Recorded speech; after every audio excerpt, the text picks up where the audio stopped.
오늘은 사람을 이웃하는 선생이란 제목으로 함께 말씀 나누겠습니다. 여러분, 예수님 믿으십니까? 예수님 믿으세요? 그렇다면 구원에 대한 확신이 있으십니까? 구원에 대한 확신 있으세요? 네, 확신인데 왜 확신이 없는 것처럼 대답을 하실까요? 네, 다들 있으실 겁니다. 영원한 생명, 영생을 얻으셨음을 믿으십니까? 네.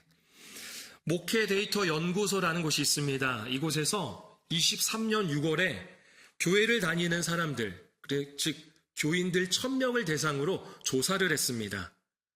그런데 신앙생활에 대한 진지함이나 절실한 의지가 없는 이름뿐인 명목상의 교인의 비중이 10명 중에 4명이었다고 합니다.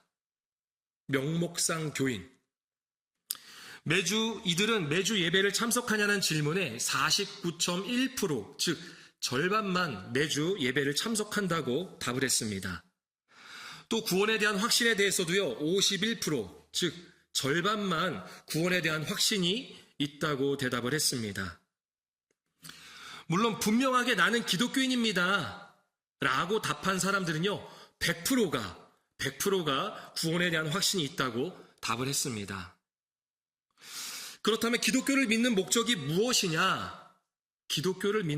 무엇이냐라는 질문에 명목상 교인들은요, 마음의 평안을 누리기 위해서 기독교를 믿는다는 거예요. 쉽게 말해서 교회를 다니는 이유가 마음의 평안을 얻기 위해서입니다 라고 답을 했습니다. 명목상 교인이 아닌 사람들, 즉 찐 그리스도인들은요, 구원과 영생을 얻기 위함이라고 답을 했습니다. 구원과 영생을 얻기 위해서 교회를 다닌다는 거예요. 물론 마음의 평안을 누리는 것도 중요하지만 구원과 영생을 얻고자 하는 마음은 꼭 있어야 합니다. 여러분, 구원과 영생을 얻으셨습니까?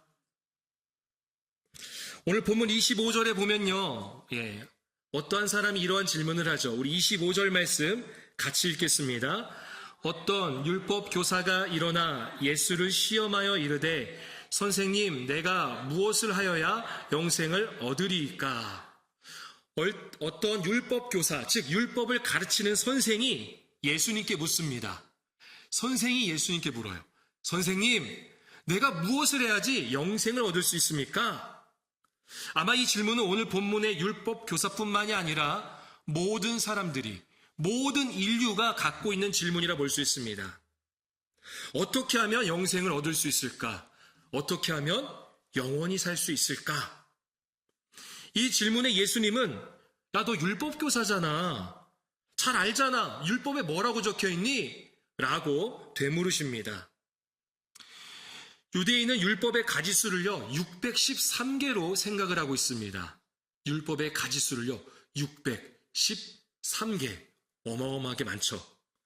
그 수많은 율법 중에 영생을 얻는 것과 관련된 율법이 무엇이냐는 질문에 이 율법 교사는요, 전혀 어렵지 않게 신명기 6장 5절과 레위기 19장 18절 말씀을 결합해서 대답을 합니다.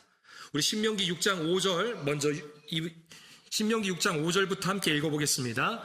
너는 마음을 다하고 뜻을 다하고 힘을 다하여 내 하나님 여호와를 사랑하라. 영생을 얻기 위해서는 하나님을 사랑하라. 그리고 레위기 19장 18절도 읽겠습니다. 원수를 갚지 말며 동포를 원망하지 말며 내 이웃 사랑하기를 내 자신과 같이 사랑하라. 나는 여호와니라. 율법교사는 이 두 절을 결합해서 대답을 합니다. 간단히 말하면 이거죠. 하나님을 사랑하고 이웃을 사랑하라 하셨습니다. 그렇게 율법에 나와 있습니다 라는 겁니다.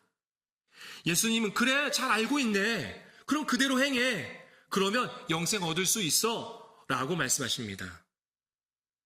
여러분, 구원과 영생은 어떻게 얻을 수 있나요? 여러분, 구원을 어떻게 얻으셨나요? 그렇죠. 믿음으로 얻었습니다. 우리 믿음으로 구원을 받았습니다. 믿음으로 영생을 얻었습니다. 예수를 그리스도로, 예수를 메시아로, 예수를 나의 구원자, 나의 주인으로 그렇게 믿는 사람은 영생을 얻습니다. 그리고 그 믿음은 하나님 사랑과 이웃 사랑을 실천하게 됩니다.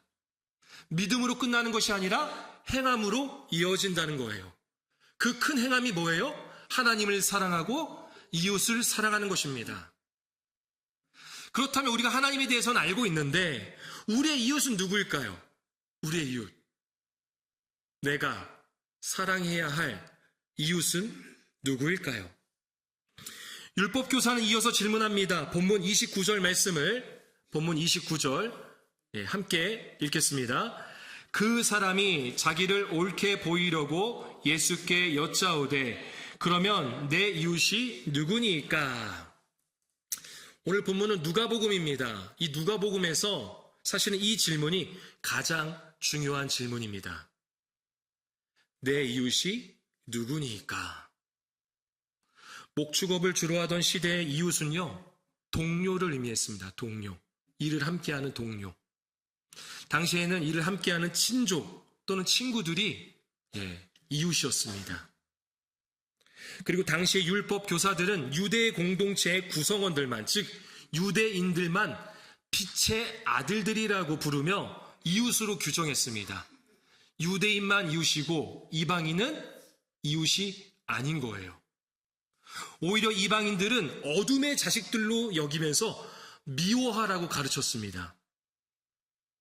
아마도 이 율법 교사는 자신이 규정하고 있는 이웃인 동족, 유대인에 대해서 많은 섬김과 베품 그리고 희생을 했었던 것 같습니다.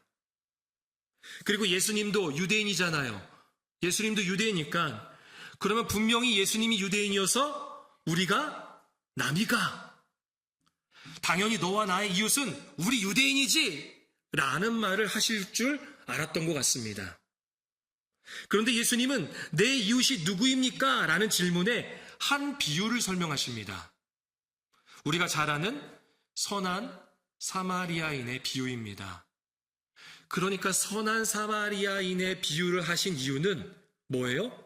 이웃이 누구인지를 알려주기 위해서 예수님이 하신 거예요. 우리가 잘 아는 선한 사마리아인의 비유는 이렇습니다. 한 사람이 예루살렘에서 여리고로 내려가다가 누구를 만나요? 강도를 만납니다. 그래서 겁안 죽게 됐습니다. 그냥 두면은 저절로 죽을 사람이에요. 예루살렘에서 여리고로 내려가는 길은요, 우리나라의 강원도 인제에 보니까 한계령이라고 있습니다. 한계리에 한계령이라는 곳이 있어요. 한계령을 잘 모르시면 아마 한계령 휴게소는 아실 거예요. 한 번쯤은 가보셨을 겁니다. 그 한계령이 해발 850m라고 합니다. 굉장히 높죠. 그 한계령으로 해서 내려갈 때 길을 보면요, 길이 굉장히 험해요. 고불고불하고 험합니다. 예루살렘에서 여리고로 내려가는 길도 마찬가지입니다. 예루살렘이요, 해발 800m입니다. 그리고 여리고는요, 해저예요. 해저 260m입니다. 굉장히 낮죠. 그러니 아주 가파르고 바위들이 많습니다. 그래서 그곳에는 강도들이 숨어있기에 아주 딱 좋은 장소입니다. 그곳에 강도를 만나 그냥 두면 죽을 사람이 있습니다. 옷까지 다 빼앗겨서 강도 만난 사람이 어떤 사람인지, 어디 출신인지, 직업이 무엇인지 전혀 알 수가 없습니다. 중요한 것은 어떤 사람인지 알지 못하는 이 한 사람이 누군가의 도움이 없다면 죽을 수밖에 없다라는 겁니다. 이때 세 부류의 사람이 이 강도 만난 자를 보게 됩니다. 먼저 제사장이 그 길을 내려가다가 강도 만난 자를 보게 되죠. 어떻게 했죠? 보고 피해 지나갑니다. 피해서 지나갑니다. 그 다음에 등장하는 레위인도 마찬가지입니다. 본체 만체 피해 지나가 버립니다. 예루살렘에서 여리고로 내려가던 길이니 열심히 성전에서 제사와 봉사를 마치고 돌아가던 길이었을 겁니다. 유대인들에게 있어서요, 여리고에서 예루살렘으로 올라간다라고 하면요, 성전에 제사를 드리러 가거나 봉사를 드리러 간다고 생각했고요. 내려간다라고 생각하면 이제 돌아오던 길입니다. 우리로 말하자면 예배 마치고 집으로 돌아가는 길인 것이죠. 그렇게 열심히 하나님을 사랑하는 일을 마치고 돌아가는 길에 강도 만난 자를 보게 됩니다. 율법에는 시체를 가까이 하지 말라고 규정합니다. 시체를 만지는 것은 자신을 더럽히는 일이고, 그렇게 되면 성전에서 제사와 봉사를 할 수 없기 때문입니다. 하나님을 사랑할 수 없기 때문이라는 거죠. 그런데 강도 만난 자는 아직 죽지 않았습니다. 아직 살아있어요. 다만 그가 누구인지 모를 뿐입니다. 누구인지 몰라요. 그가 유대인인지 이방인인지 모른다는 것이죠. 아마도 강도 만난 자가 유대인이었다면 우리가 남이가 하면서 그를 어떻게 해서든 살려냈을 겁니다. 왜요? 동족이라면 그들이 구정하고 있는, 그들이 생각하고 있는 사랑해야 하는 이웃이기 때문이라는 거죠. 두 사람이 지나가는 동안 시간이 지체되어 강도 만난 사람은 더욱더 죽음에 가까이 있었습니다. 이때 사마리아 사람이 등장합니다. 사마리아 사람도 강도 만난 사람을 봤습니다. 그런데 그는 피하여 가지 않고 33절 마지막에 보니까 불쌍히 여겼다고 합니다. 그리고 어떻게 해요? 34절 처음에 보면 가까이 갑니다. 가까이 가요. 여러분, 이게 이웃입니다.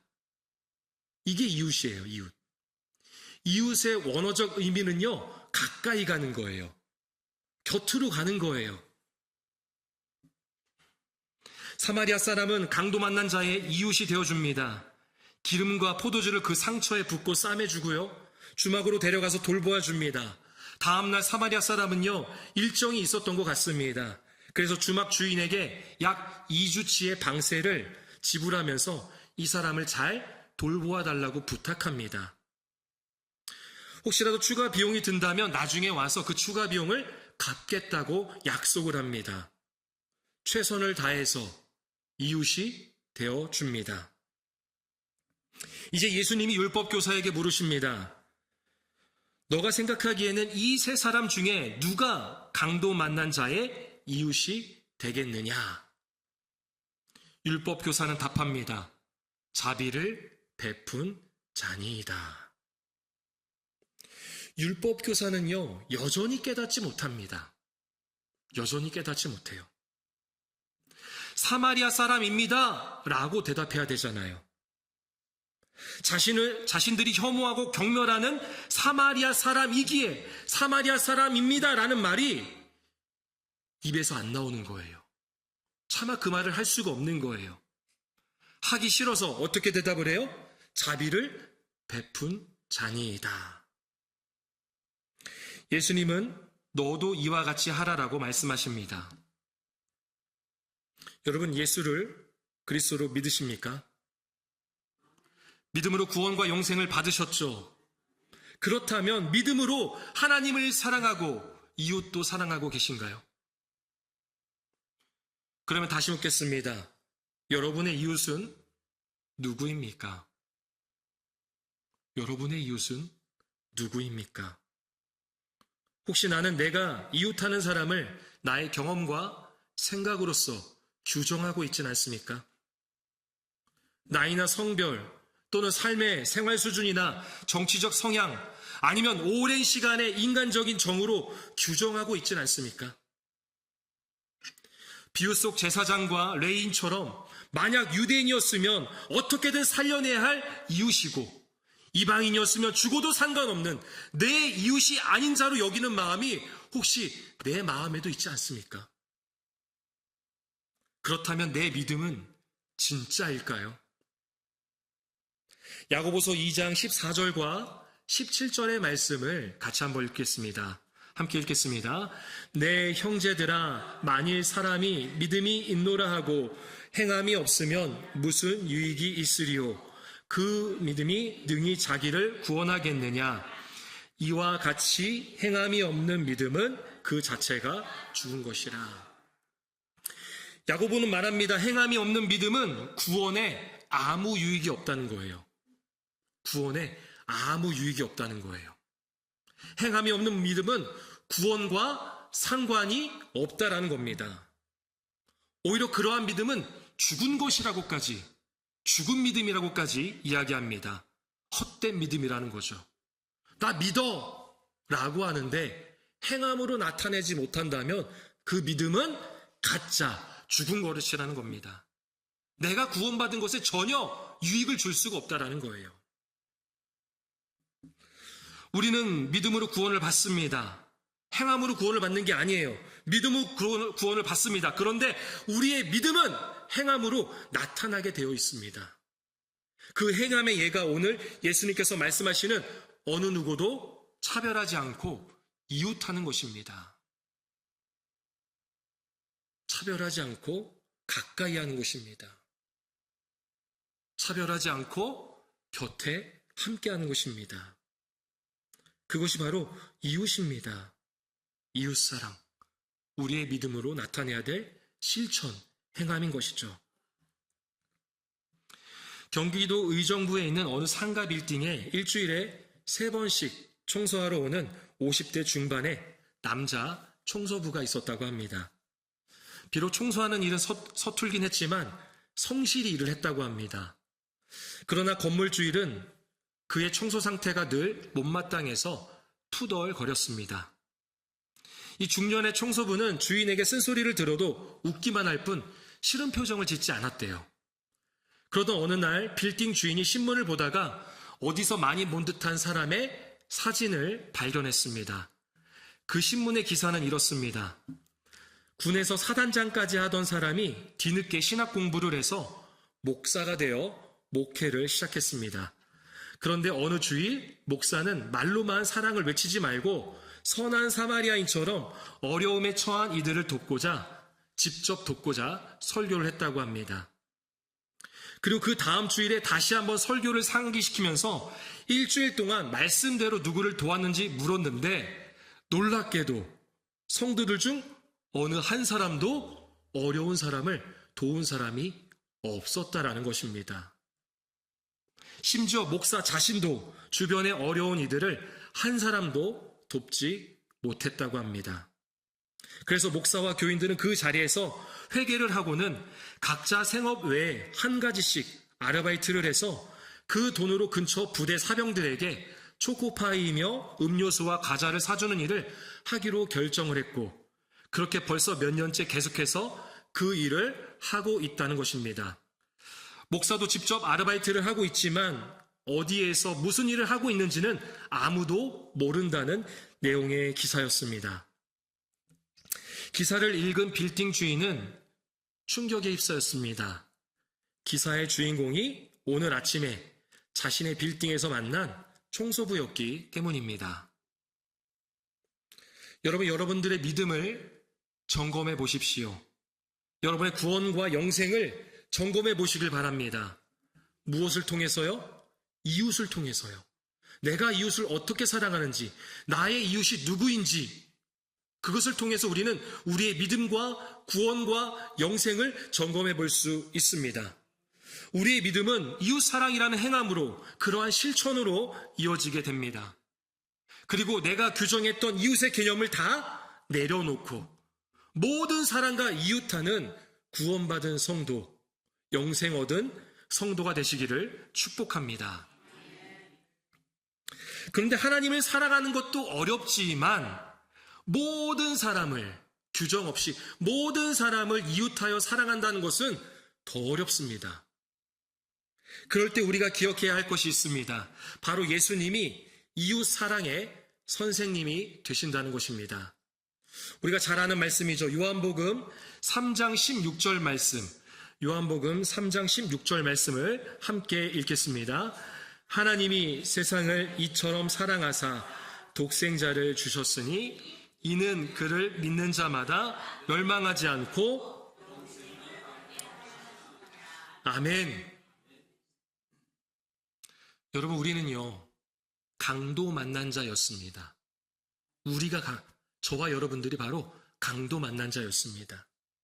우리는 그렇게 그 누구에게도 생명의 도움을 받을 수 없으며 그 누구도 우리의 진짜 이웃이 되지 못해서 그렇게 죽어가고 있던 자들이었습니다.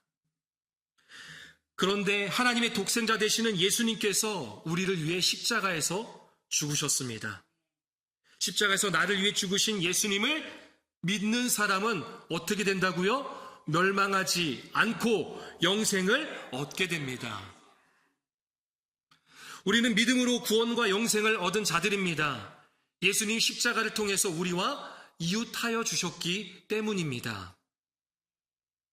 그런 의미에서 우리에게 있는 모든 사역들, 교회와 가정과 직장에서의 그런 모든 사역들은 결국 하나님 사랑, 이웃 사랑을 하기 위해서 존재하는 것입니다. 교회 사역도 그런 거예요. 내가 잘하는 것을 드러내기 위해서 하는 것이 아니라, 나의 만족을 위해서 하는 것이 아니라 하나님을 사랑하고 이웃을 사랑하기 때문에 하는 사역들인 것입니다. 설교를 하는 이 설교 사역도 마찬가지고요. 방송실 찬양팀, 식당, 운행, 안내, 헌금, 모든 것들이, 모든 사역이 다 하나님을 사랑하고 이웃 사랑을 위해서 존재하는 사역들입니다. 결국 사역은 하나님과 이웃하고 사람과 이웃하는 거예요. 그런데 사역을 하다 보면 그렇지 못할 때가 있어요, 없어요? 있다라는 겁니다. 있어요. 노태훈 전도사님의 옥상에서 만난 하나님이라는 책이 있습니다. 그 안의 내용을 제가 조금 읽어보겠습니다. 사역 현장 가운데 수많은 행사와 프로그램이 있다. 그들을 위해 사역자와 성도들의 헌신과 충성이 요구된다. 처음에는 내 안에 있는 은혜로 섬길 수 있다. 은혜가 바닥나면 인간적인 선함과 충성심으로 섬기게 되며, 나의 선마저 바닥나면 내 안에서 올라오는 상처와 쓴뿌리로 인해 교회 내에 잡음이 생기고 번아웃을 경험하게 된다. 기도와 말씀을 통해 하나님 앞에 머무르고 은혜로 체험받는 시간이 없다면 모든 일은 사람의 일이지 하나님의 일이 아니다. 기도와 말씀을 통해 십자가에서 죽으신, 그렇게 나와 이웃하신 예수 그리스도를 마음에 깊이 새기시길 바랍니다. 그럴 때 우리는 우리의 이웃을 우리의 생각과 경험으로 규정하는 것이 아니라 모두를 이웃하며 사랑할 수 있게 됩니다. 우리의 사역은 하나님을 사랑하고 이웃을 사랑하기 위해 존재합니다. 다시 말해서 하나님과 이웃하고 다른 사람과 이웃하기 위해서 우리의 사역들이 존재하는 거예요. 이 사역들을 감당하면서 진짜 영생을 얻은 그러한 믿음을 소유한 자들이 되기를 축복합니다. 말씀을 정리합니다. 예수님이 걸어가신 그런 십자가의 길은요, 모든 사람에게 참된 이웃이 되어주시는 길이었습니다. 우리는 주님의 뒤를 따르는 많은 사람들을 이웃하는 삶을 살아가야 합니다. 다른 사람을 돕는 자 이상으로 다른 사람과 이웃하는 사람이 되어야 합니다. 하나님을 사랑하듯 모든 이들과 이웃하여 사랑을 실천하는 살아있는 믿음을 소유하는 사람이 되기를 소망합니다. 그리고 나 또한 강도 만난 자였음을 기억하며 모든 사람을 이웃하는 선생이 되시기를 축복합니다. 여러분, 선생의 뜻이 뭐죠? 한자풀이로 선생. 선, 먼저 선이죠. 생, 날생입니다. 먼저 난 자들입니다. 다시 말해서 우리는 먼저 구원받은 자들입니다. 먼저 구원받은 자들로서 아직도 구원을 받지 못한 자들, 아직도 예수님을 모르는, 믿지 않는 사람들이 있지 않습니까? 그들에게 우리가 뭐예요? 선생인 거예요. 교회 학교 교사들만 선생이 아니라 우리 모두가 다 선생입니다. 어떠한 선생이죠? 사람을 이웃하는 선생입니다. 그러한 저와 여러분이 되기를 소망합니다. 우리는 먼저 영생을 얻은 자로서 모든 이들과 이웃하는 선생이 되기를 소망합니다. 그래서 내 주변과 가정과 교회와 지역과 더 나아가 이 나라 가운데 진정한 복음화, 영생을 얻게 되는 귀한 축복이 있게 될 줄로 믿습니다.